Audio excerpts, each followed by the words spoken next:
विधा है यूनानी। यूनान से जिसका जन्म हुआ, एक बहुत प्राचीन, दुनिया में जो सबसे सभ्यताओं में भी अगर आप लीजिएगा तो भारत और यूनान की ही जो सभ्यताएं हैं, नील नदी की घाटी से लेकर हड़प्पा मोहनजोदड़ो, जिनका इतिहास आपसे जुड़ा हुआ है, तो निश्चित ही ये दुनिया की सबसे दो प्राचीन सभ्यताओं से जुड़ी हुई प्राचीन इलाज की पद्धतियां हैं जो आपके भारत में फल फूल रही हैं। 300 सालों में आपकी इस विधा को कैसे किसी ने चूरन चटनी जड़ी बूटी के नाम पर, अब किसी डॉक्टर के पास चले जाइए, कहिए कि डॉक्टर साहब किडनी खराब हो, पूछता है किसी आयुर्वेदिक दवा का तो उपयोग नहीं किया, किसी वैद्य हकीम के पास तो नहीं चले गए।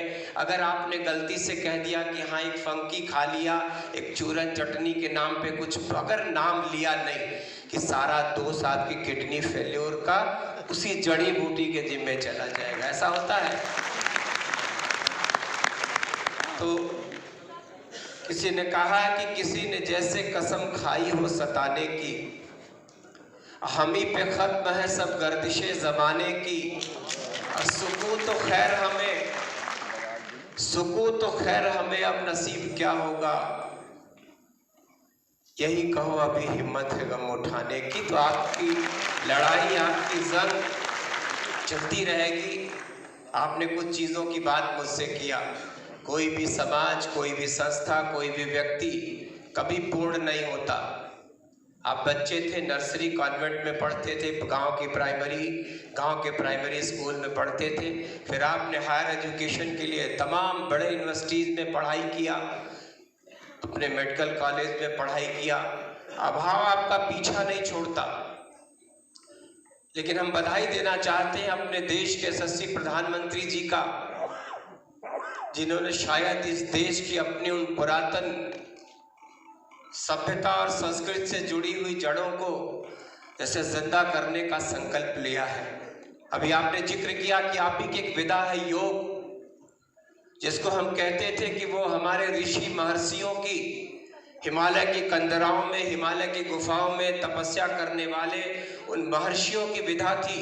योग को योगियों से जोड़ते थे। योगी कहाँ मिलता था? योगी तपस्वी, ऋषि, महर्षि, वो कहीं ना कहीं से साधनारत रहा करता होगा, बहुत दूर सुदूर किसी इलाके में, चाहे वो पहाड़ हो, चाहे वो कंदराएं हो, चाहे वो गुफाएं हो। उस विधा को कैसे जन सुलभ बनाकर, कैसे सारी दुनिया में, अभी आप 21 जून को तस्वीरें देखते होंगे, तो अगर वो लखनऊ के इमामबाड़े से लेकर आपके कोई बहुत प्राचीन स्मारक है, वहाँ काशी के घाट, सारनाथ, अलग अलग प्राचीन धरोहरों के पास अगर आप योग करते हुए देखे होंगे, तो निश्चित ही आपने किसी को योग करते हुए लंदन की बिग बैग घड़ी के नीचे देखा होगा, आपने अमेरिका के टाइम्स स्क्वायर के नीचे भी, और फ्रांस के एफिल टावर के नीचे भी आपने कुछ लोगों को योग करते जरूर देखा होगा। तो आपकी विधा को कैसे दुनिया ने अपना लिया। मेरा ये मानना है कि आने वाला कल निश्चित ही आयुर्वेद, यूनानी आपकी इन विधाओं का है। कारण कि कोरोना के काल में जब सारी दुनिया एक ऐसे अनजाने से रोग से लड़ रही थी जिसका कोई इलाज नहीं था, न टीका था, न दवाएं थी, तो निश्चित ही आपके आयुष के काढ़े ने, योग की उस विधा ने, आपकी तमाम दवाओं ने लोगों को संजीवनी प्रदान किया, लोगों को जीवन जीने की राह दिखाई। आज भी कोरोना लिए हुए लोग सड़कों पर घूम रहे हैं, लेकिन निश्चित ही इन दवाओं ने, इन विधाओं ने, टीके ने अब आपको ऐसी ताकत दे दिया, वरना लोगों ने अपने लोगों की लाश को छुआ नहीं, अपने परिजनों का चेहरा भी नहीं देखा। वो बंद कफन में लपेटी हुई लाशें लोगों ने जाते हुए देखा, चाहे वो दफना दी गई हो, चाहे वो हमारे यहाँ जला दी गई हो, लोगों ने चेहरा भी खोलकर देखने का साहस नहीं किया। शायद दुनिया के इतिहास में, मानव जीवन के इतिहास में इतना बड़ा खौफ कभी पैदा नहीं होगा। मेरा ऐसा मानना है कि लोगों ने अपनों को ठुकरा दिया, जीते जी लोगों को मरने पर विवश कर दिया, एक अनजाना सा खौफ। लेकिन उसी दौर में कहीं न कहीं से आपकी इन जो प्राचीन विधाओं ने लोगों को कैसे ताकत दिया, चाहे वो गिलोय, दालचीनी, मिर्च का काढ़ा हो जो लोगों ने घर में बना के पिया, चाहे योग किया, आप सबने भी बहुत सारी चीज़ों से लोग समाज को आगाह करते रहे, बताते रहे, ऐसे करिए वैसे करिए, लोग उसको अपनाते रहे। जब सारी दुनिया में अंधेरा था तो आपकी इन्हीं बातों से लोगों ने निश्चित ही रोशनी तलाशा होगा और अपने जीवन की रक्षा किया होगा। आप सब मुझसे बहुत ज़्यादा पढ़े लिखे लोग हैं, आप अपनी विधाओं के बहुत महारथी लोग हैं। मेरी पढ़ाई भी पेड़ पौधों की पढ़ाई हुई। इन्होंने बताया कि वनस्पति विज्ञान के कैसे किसी विधा को पढ़ने वाले, जानने वाले व्यक्ति को आयुष का मंत्रालय, निश्चित ही इन नाम में बहुत सारी दुनिया की वो अतीत छिपा है। उसी अतीत की, आपका अतीत बहुत शानदार है। आप जैसा अभी नाजरानी साहब ने कह रहे थे तो मुझको लग रहा था कि इतनी शानदार जिसका अतीत हो, इतना महान अतीत हो, कि मुझको गलती से महान कह रहे थे। महान तो आपका वो अतीत है जिस पर वर्तमान खड़ा है आपका, और जिस पर आने वाला आपका जो भविष्य है वो नाच करेगा। आप सबकी मेहनत से, आप सबके त्याग से, आप सबके प्रयास से सरकार आपके साथ खड़ी है। मात्र 6 साल का सफर है। आपने कैसे किसी के, आप पैरासाइट थे, परजीविता, सहजीविता, कैसे किसी बड़े जिले के अस्पतालों के 2 कमरों में आपका जीवन चला करता था।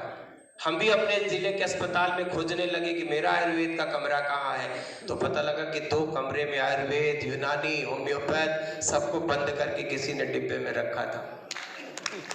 तो अब आपका अपना वजूद है। 11 अस्पताल, जैसा आपने बताया कि एकीकृत हॉस्पिटल जिनमें आप तीनों विधाओं के लोगों को फलने फूलने का अवसर मिल रहा है।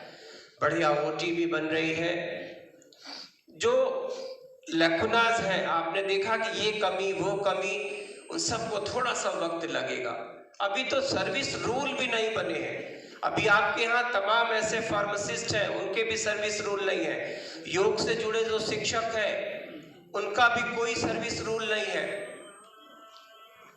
लेकिन निश्चित ही चाहे कमियां बोर्ड की हो, चाहे कमियां आपके संस्थानों की हो, उनको पूरा करने में अब आपकी चेकिंग, चूंकि आप एलोपैथ के उन लोगों के ही मातहत, सीएमओस के मातहत ही रहा करते थे, तो आज भी वो आपके हवलदार हैं, आपकी भी आज भी वो आपके, उनको लगता है कि कैसे छोड़ दे वो आपको, आपकी जांच करेंगे वो। लेकिन जबकि आपका अधिकारी नियुक्त है, अब धीरे धीरे चीजें परिष्कृत होती चली जाएंगी, धीरे धीरे अच्छाई, चूंकि आप एक राह पे लगातार आगे बढ़ रहे हैं। सरकार ने अभी कुछ अनुमति भी दिया आपको, कुछ दवाओं के, एलोपैथ की दवाओं के लिए भी, कुछ इंजेक्शन के लिए भी, कुछ आप सर्जरी भी कर सकते हैं। माइनर सर्जरी ही सही, शुरुआत तो हुई। तो बहुत आशावान होकर काम करिए आप सभी लोग। निराशा का जीवन में कोई स्थान नहीं होता। निराशा तो हमेशा आपके मनोबल को तोड़ेगी, लेकिन एक बहुत ही आने वाला कल आपका बहुत शानदार है।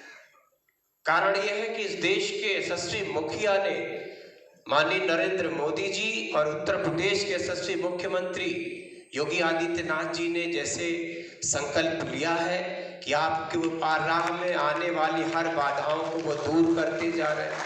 अभी आपने देखा कि जामनगर में दुनिया के 167 देशों की ट्रेडिशनल मेडिसिन के लिए उन्होंने एक संस्थान बना, WHO ने। संज्ञान में आपके होगा ये बात, पिछले दिनों आए थे WHO के जो आपके GM हैं, माननीय प्रधानमंत्री जी, मॉरिशस के राष्ट्रपति, इन तीनों लोगों ने मिलकर उस संस्थान का उद्घाटन किया जामनगर में।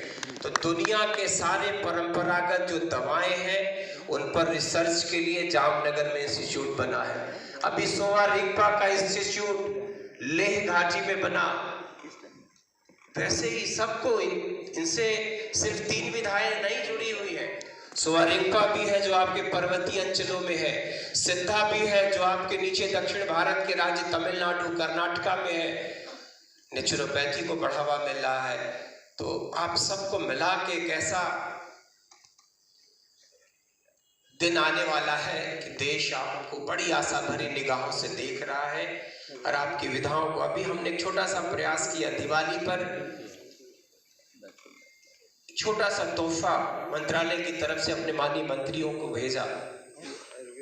अभी मैं कैबिनेट मंत्री के परिवार, उनकी पत्नी भी थी, वो भी थे, मुझे मिल गए माननीय अपनी राज्यपाल महोदया के आवास पर। तो उन्होंने, उनकी मैडम ने कहा कि आपकी किट मेरे लिए सबसे अमूल्य धरोहर थी, कारण कि उसमें तीनों विधाओं से जुड़ी हुई वो दवाएं कम थी। वो मेरे लिए, उन्होंने जोशादा का जिक्र किया उनकी मैडम ने कि उसमें ये बचपन में हम लोगों को घर में खिलाया जाता था। आपके उस पैकेट में उस दवा को देख के मुझको बहुत खुशी मिली। तो निश्चित ही आपकी चीज़ों की तरफ लोगों का कैसा ध्यान है। बहुत बड़े बड़े गिफ्ट लोगों ने दिए होंगे निश्चित। हमारे पास उनको किसी ने कहा है ना, क्या देते हम किसी को दुआएं सलामती, अपनी ही जिंदगी का किसी एतबार था। हम उनको क्या दे सकते थे, लेकिन एक छोटा सा मेरा जो तोहफा था उसकी तारीफ तमाम मंत्री लोगों ने कहा कि आपने जो भेजा वो मेरे लिए बहुत काम की चीज़ थी, जिसमें आपके यूनानी, होम्योपैथ और आयुर्वेद तीनों विधाओं को हमने थोड़ा थोड़ा मिला के एक छोटा सा पैकेट तैयार किया था। मकसद ये नहीं था कि मैं उनको ओबलाइज करूं, मकसद सिर्फ इतना था कि मेरी चीज़ें उनके घरों में पहुंचे। तो जो तारीफ मिली निश्चित ही मेरा मनोबल बढ़ा है उससे। तो मैं समझता हूं कि दुनिया, हिंदुस्तान विशेषकर हर परिवार, और आप अलग से क्या, आपको फलने फूलने का अवसर इस देश में मिला तो उसके पीछे आपने महसूस किया कि वजह क्या थी। वजह थी हिमालय। दुनिया की सारी जड़ी बूटियों में आप कह सकते हो कि संसार का सबसे बड़ा खजाना जो है वो आपकी ही हिमालय। अब लगा वो बेहोश हो गए, उनकी प्राण की रक्षा के लिए किसी बूटी की कल्पना की गई। सुसैन वैद्य ने कहा कि एक संजीवनी चाहिए। संजीवनी कहाँ मिली? हमारे उत्तराखंड के किसी हिस्से से भगवान हनुमान ला के उनसे दिए और उनकी प्राण की रक्षा हुई। तो ये हिमालय जो है, मैं बहुत कुछ चीज़ें इनसे छूटी हैं। BUMS में प्रवेश के लिए 40 के स्थान पर 75 छात्रों की सीट बढ़ाई गई। आपके लखनऊ और प्रयागराज में चतुर्थ श्रेणी के 163 कर्मचारियों की भर्ती आउटसोर्सिंग के माध्यम से की गई। आपके 10 राजकीय यूनानी चिकित्सालयों में भवन निर्माण का कार्य हुआ। जिला योजना के अंतर्गत 9 राजकीय यूनानी चिकित्सालयों की स्थापना हुई। प्रदेश के 18 मंडल स्तर पर जो क्षेत्रीय यूनानी कार्यालय बने, जिसमें 4 स्थापित हुए, 5 की स्वीकृति हो गई है। आगे भी मुझको लगता है कि 18वें मंडल स्तर पर आपके ये कार्यालयों की स्थापना होगी।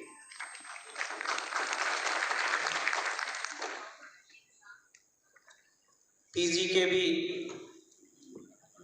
पाठ्यक्रम हेतु 14 सीट लखनऊ में, राजकीय यूनानी मेडिकल कॉलेज प्रयागराज में 12 सीटों पर PG पाठ्यक्रम संचालित हो रहा है। इसके लिए भी हम सब सीट बढ़ाने के लिए प्रयास करेंगे।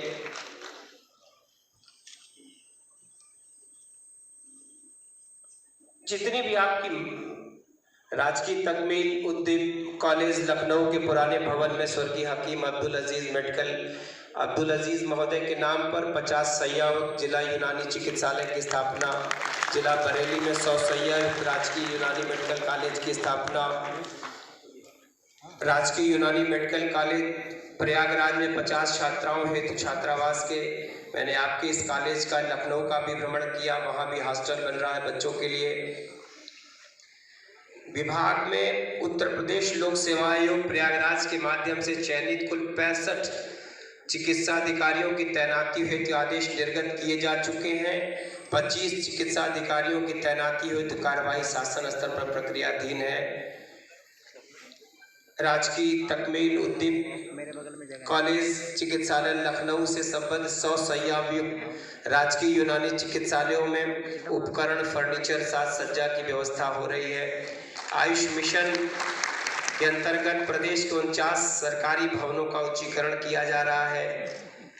आपके लखनऊ कॉलेज के नवीन परिसर में 150 शैय्या युक्त छात्रावास का निर्माण हो रहा है। राजकीय यूनानी मेडिकल कॉलेज चिकित्सालय प्रयागराज में इलाज विद तदबीर विभाग का निर्माण किया जा रहा है। आयुष मिशन के अंतर्गत प्रदेश में 30 आयुष ग्राम की स्थापना का लक्ष्य निर्धारित हुआ है। आयुष मिशन के अंतर्गत प्रदेश के 49 सरकारी भवनों में संचालित राजकीय यूनानी चिकित्सालय में हेल्थ वेलनेस सेंटर की स्थापना की जा रही है। तो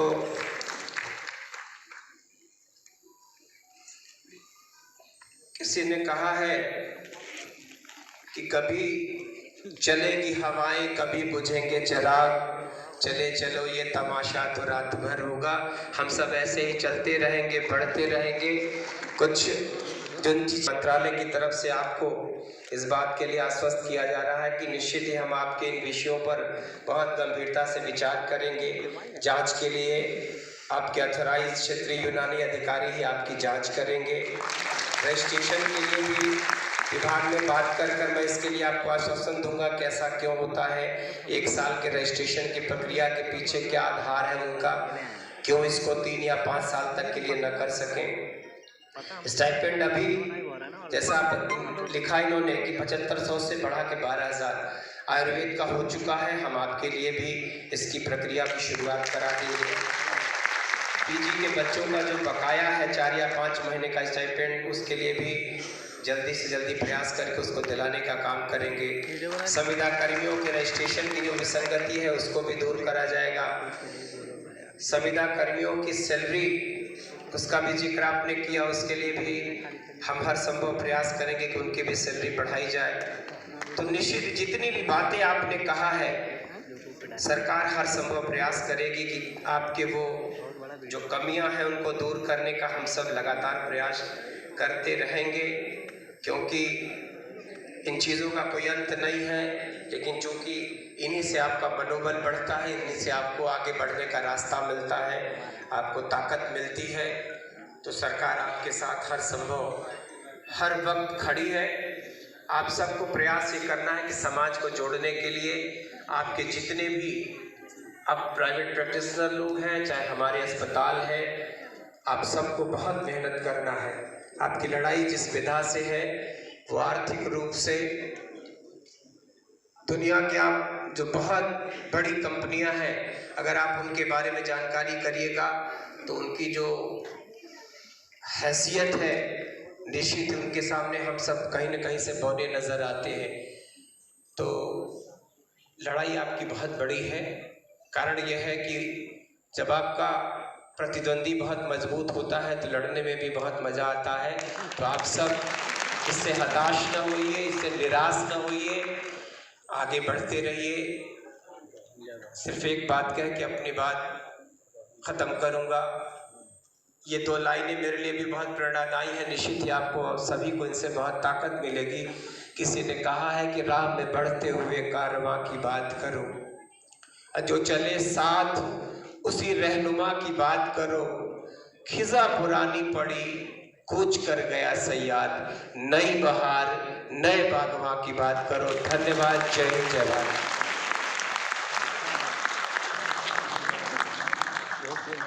बहुत बहुत धन्यवाद माननीय मंत्री जी, आली जनाब डॉक्टर दयाशंकर मिश्रा दयालु जी, आयुष मंत्री उत्तर प्रदेश सरकार।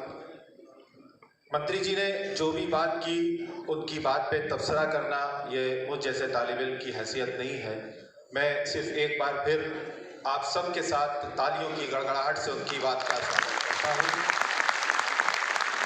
बस ये खुशकिस्मती है कि मंत्री जी ने जिस आयुष जोशांदे का जिक्र किया वो मुझ खाकसार की कंपनी का आयुष जोशांदा था, जो हमने आपकी खिदमत में पेश किया था। और उसकी भी तारीख मैं आपको बताऊं कि जिस वक्त लॉकडाउन हुआ था और सरकार की तरफ से ये आदेश हुआ था कि हमें आयुष जोशांदा बनाना है, हमारे डायरेक्टर साहब यहाँ डायस पर मौजूद हैं, रिटायर्ड डिप्टी डायरेक्टर अल्ताफ साहब मौजूद हैं। इन्होंने टेलीफोन करके हम मैन्युफैक्चरर्स को अपने दफ्तर बुलाया था और 24 घंटे के अंदर हमें लाइसेंस प्रोवाइड कराया था और 36 घंटे में हम लोगों ने वो जोशांदा बना करके मार्केट में पेश कर दिया था। और आज मंत्री जी ने अपनी ज़ुबान से उस जोशांदे का जिक्र कर दिया, तो हम सभी मैन्युफैक्चरर जिसने उस जोशांदे को बनाया, जोशांदा, आयुष काढ़ा, आयुष स्वाद, उनकी हिम्मत और बढ़ गई, उनका अज़्म और बढ़ गया। बहुत बहुत धन्यवाद मंत्री जी। अब मैं नुडवा लखनऊ के प्रेसिडेंट जनाब राशिद इकबाल साहब और डॉक्टर नाजिर अब्बास से दरख्वास्त करूंगा कि तशरीफ़ लाएं और माननीय मंत्री जी के समक्ष ये शाल और मोमेंटो पेश करें। मैं दरख्वास्त कर रहा हूं जनाब राशिद इकबाल साहब और नाजिर अब्बास, जो कि जनरल सेक्रेटरी हैं।